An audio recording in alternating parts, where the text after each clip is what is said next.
মোৰ এটা সমষ্টিত মহাপ্ৰলয় হৈছে তাৰ কাৰণে মই দিন ৰাতি নোখোৱা নোবোৱাকৈ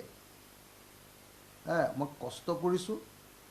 কিন্তু একেটা সময়তে আপুনি চাওকচোন আচলতে পানী ক'ত আহিছে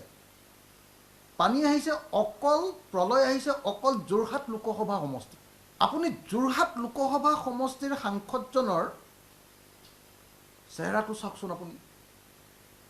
আৰু মোৰ চেহেৰাটো চাওক মোৰ এটা সমষ্টি বিপদৰ সময়ত মই নিজে কাম কৰি তৎপোৱা নাই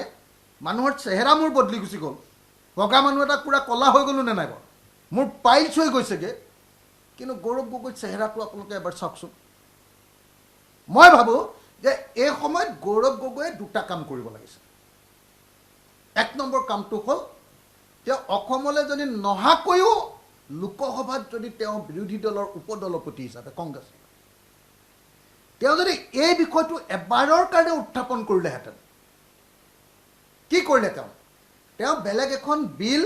সংশোধন কৰোঁতে তাত এক লাইন ক'লে যে আমাৰ ইয়াত এনেকুৱা হৈছে যোৰহাট লোকসভাত ইমান ডাঙৰ ঘটনা ঘটাৰ পাছত যোৰহাট লোকসভাৰ সাংসদজনে কিন্তু লোকসভাৰ মজিয়াত সঁচাসঁচি অৰ্থত এটাও শব্দ নক'লে কোনো এটা ডিভাইচত বস্তুটো উত্থাপনেই নকৰিলে আটাইতকৈ ডাঙৰ সুযোগ আছিল ইয়াক নেশ্যনেল ডিজাষ্টাৰ বুলি ডিক্লেয়াৰ কৰিবৰ কাৰণে আটাইতকৈ ডাঙৰ সুযোগ আছিলে গৌৰৱ গগৈৰ কাৰণ তেওঁ নিজৰ সমষ্টিৰ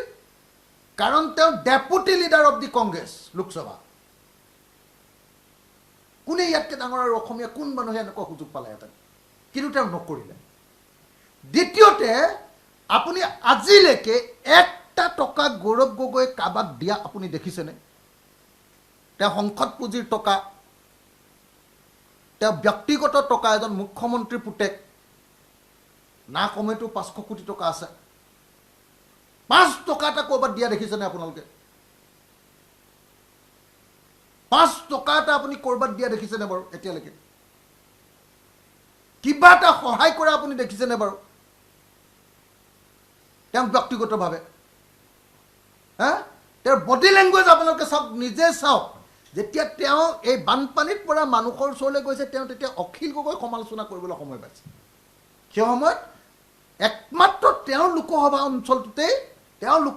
অঞ্চলটোতেই কেৱল বানপানী হৈছে মহাপ্ৰলয় হৈছে অথচ তেওঁ নিজৰ লোকসভা অঞ্চলটোক ৰিপ্ৰেজেণ্ট কৰি না সংসদত বিতৰ্ক কৰিলে না সংসদত প্ৰশ্নটো উত্থাপন কৰিলে না তাক নেশ্যনেল ডিজাষ্টাৰ কৰিবৰ কাৰণে মাত মাতিলে না তেওঁ প্ৰেক্টিকেল ফিল্ডত এতিয়ালৈকে অসমৰ মানুহক এই তিনিখন জিলাৰ মানুহক প্ৰকৃত অৰ্থত সহায় কৰিবলৈ আগবাঢ়ি আহিলে দুৰ্ভাগ্যজনক আমি সদায় বিজেপিক বিৰোধিতা কৰোঁ আজিও কৰোঁ কিন্তু তাৰ পাছতো মই একেটা সময়তে কওঁ যে আমাৰ বিৰোধী দলৰ আটাইতকৈ ডাঙৰ দলটোৰ সভাপতিজনেও কিন্তু ৰেছপন্সিবিলিটি প্ৰদৰ্শন কৰিব পৰা নাই